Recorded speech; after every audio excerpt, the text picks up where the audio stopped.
Hello students, welcome back. ये video class 8 के students के लिए है जिनकी पुस्तक व्याकरण का आज हम 21वां पाठ और 22वां पाठ दोनों एक साथ करने वाले हैं। 21वां पाठ जो है वाक्य रचना की अशुद्धियाँ, किस तरह से जो है अशुद्ध को हम शुद्ध करते हैं। व्याकरण नियमों की सही जानकारी न होने पर व्यक्ति, अधिकतर विद्यार्थी, वाक्य रचना में अशुद्धियाँ करते हैं। उदाहरण के लिए, यदि किसी को पद का सही क्रम ज्ञात न हो, विशेषण विषय के लिए लिंग वचन के अनुसार परिवर्तन शब्द की जानकारी ना हो, तो वह वाक्य रचना जो है वह अशुद्ध होनी स्वाभाविक ही है, वह गलत जरूर ही लिखेंगे। जैसे अशुद्ध क्या है, राहुल जाता है घर, ये क्या है, अशुद्ध है। इसका शुद्ध क्या है कि राहुल घर जाता है, यह इसका शुद्ध है। यहाँ पर जो है लिंग संबंधी अशुद्धियाँ जो हैं वह आपको दिखाई गई हैं। देखिए यहाँ पर, मेरा भाई छठी कक्षा में पढ़ती है, ये क्या अशुद्ध है। इसका शुद्ध क्या है, मेरा भाई छठी कक्षा में पढ़ता है। यह किसके हिसाब से शुद्ध अशुद्ध है, लिंग के हिसाब से। उसके बाद है आपका वचन संबंधी अशुद्धियां क्या है, जैसे प्रत्येक व्यक्ति बुरे नहीं होते, यह क्या है, अशुद्ध है। इसका शुद्ध क्या है, प्रत्येक व्यक्ति बुरा नहीं होता। उसी तरह जो है पुनरुक्ति दोष संबंधी अशुद्धियां क्या है कि अमन मेरी परम प्रिय स्नेही है, ये क्या है, अशुद्ध है। इसका शुद्ध क्या है, अमन मेरी परम प्रिय है। दूसरा है कृपा हमारे यहाँ आने की कृपा करें, ये क्या है, अशुद्ध है। इसका शुद्ध जो है वह दो तरीके से है, कृपा हमारे यहाँ आए या हमारे यहाँ आने की कृपा करें। उसी प्रकार जो है क्रम संबंधी अशुद्धियां हैं, जैसे पत्र यह किसने लिखा, यह क्या है, अशुद्ध है। इसका शुद्ध क्या है, यह पत्र किसने लिखा। उसके बाद सर्वनाम संबंधी अशुद्धियां हैं, मेरे को पढ़ना है, मेरे को पढ़ना है, ये क्या है, ये गलत है, यह अशुद्ध है। शुद्ध क्या है, मुझे पढ़ना है। उसके बाद विशेषण संबंधी अशुद्धियां क्या है, काला लड़की पढ़ रही है, यह क्या है, यह अशुद्ध है। शुद्ध क्या है, काली लड़की पढ़ रही है। उसके बाद क्रिया संबंधी अशुद्धियां हैं, तुम जल्दी से कपड़े डाल लो, ये क्या है, गलत है, अशुद्ध है। शुद्ध क्या है, तुम जल्दी से कपड़े पहन लो। उसी प्रकार क्रिया विशेषण संबंधी अशुद्धियां क्या है, जैसा करोगे उतना भरोगे, ये क्या है, गलत है। सही क्या है, जैसा करोगे वैसा भरोगे। कारकीय प्रसर्गों संबंधी अशुद्धियां क्या है, रोहित ने पढ़ता है, रोहित ने पढ़ता है, ये क्या है, अशुद्ध है। शुद्ध क्या है, रोहित पढ़ता है। उसके बाद है मुहावरे संबंधी अशुद्धियां, जैसे तुमने शत्रु को लोहे के चने चबाए, शुद्ध क्या है, तुमने शत्रु को लोहे के चने चबवाए, चबाए नहीं, चबवाए। ये था आपका शुद्ध अशुद्ध। उसके बाद है आपका विराम चिन्ह। विराम चिन्ह किसे कहते हैं, भाषा के लिखित रूप के स्थान विशेष पर बल देने, रुकने, उतराव चढ़ाव आदि दिखाने के लिए विभिन्न प्रकार के चिन्हों की सहायता ली जाती है। इस प्रकार के संकेत चिन्हों को हम क्या कहते हैं, विराम चिन्ह कहते हैं या विश्राम चिन्ह कहते हैं। यहाँ पर आप देखेंगे कि विराम चिन्ह जो हैं वह कौन से होते हैं और किस तरह के होते हैं। एक होता है पुनर्विराम, जो आप यहाँ देख रहे हैं उसका साइन, अर्धविराम, अपूर्ण विराम, अल्प विराम, प्रश्नवाचक चिन्ह, विस्मयादिबोधक चिन्ह, निर्देशक चिन्ह, योजक चिन्ह, उद्धरण चिन्ह, विवरण चिन्ह और कोष्टक। अब हम इनके बारे में पढ़ेंगे कि क्या है ये। विराम चिन्ह, सामान्य वार्तालाप करते समय एक वाक्य की समाप्ति पर थोड़ी देर के लिए जो रुका जाता है उसे हम क्या कहते हैं, विराम चिन्ह कहते हैं। जैसे मनुष्य की चरितार्था प्रेम है, यहाँ पे देखिए विराम चिन्ह दिया हुआ है, ये बात खत्म हो गई। राम ने सीता से पूछा कि कल तुम कहाँ गई थी।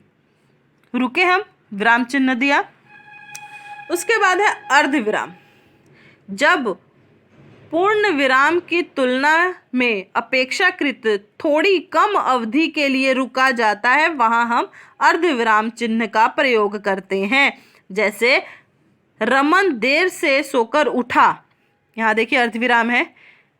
नहाकर उसने नाश्ता किया, अपनी साइकिल उठाई और विद्यालय के लिए चल पड़ा। यहाँ पे देख रहे हैं आप, दो जगह अर्ध विराम चिन्ह दिया हुआ है। उसके बाद है अपूर्ण या उप विराम। जब किसी कथन को पृथक करके दिखाना हो तो वह अप विराम चिन्ह का जो है प्रयोग किया जाता है। जैसे दहेज प्रथा, उप विराम सामाजिक कलंक, गणतंत्र दिवस 26 जनवरी। उसके बाद है अल्प विराम। वाक्य के माध्यम में जब अर्ध विराम की अपेक्षाकृत कुछ कम समय के लिए विराम दिया जाता है तो वहां पे हम अल्प विराम लगाते हैं। जैसे मनुष्य के दांत उजले, अल्प विराम, पीले, नीले, छोटे, मोटे, लंबे, चौड़े आदि अनेक प्रकार के होते हैं। ये था हमारा अल्प विराम। प्रश्नवाचक चिन्ह। प्रश्न सूचक वाक्यों में अंत में पूर्ण विराम के स्थान पर जो है उसका प्रयोग किया जाता है, उसे हम प्रश्नवाचक चिन्ह कहते हैं। जैसे दरोगा के सामने उसकी सुनेगा कौन। कौन जो है वह क्या है, प्रश्नवाचक है। उसके बाद है विस्मय आदि बोधक चिन्ह। सामान्यतः विस्मय, घृणा, हर्ष, शोक, भय आदि मनोभावों को प्रकट करने के लिए प्रयुक्त पदों के बाद विस्मय आदि बोधक चिन्ह का जो है प्रयोग किया जाता है। जैसे जय हो महाराज मार्तंड वर्मा जी की जय हो। लोग कहने लगे भाई वाह तुम तो उस्ताद हो। यहाँ क्या चीज का चिन्ह का प्रयोग किया गया है, विस्मय आदि चिन्ह का। निर्देशक चिन्ह, इसे रेखिका भी कहते हैं।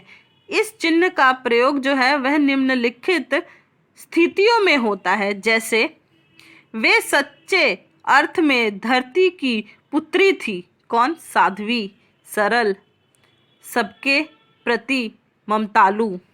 यहाँ पे जो है किसका प्रयोग किया गया है, निर्देशक चिन्ह का, यानी कि रेखिका चिन्ह का।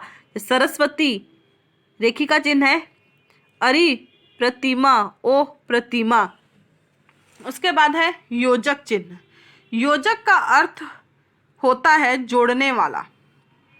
इसके लिए छोटी बड़ी लकीर लगाई जाती है। जैसे यहाँ पे देखिए ईश्वर भक्त, यहाँ योजक चिन्ह का प्रयोग किया गया है।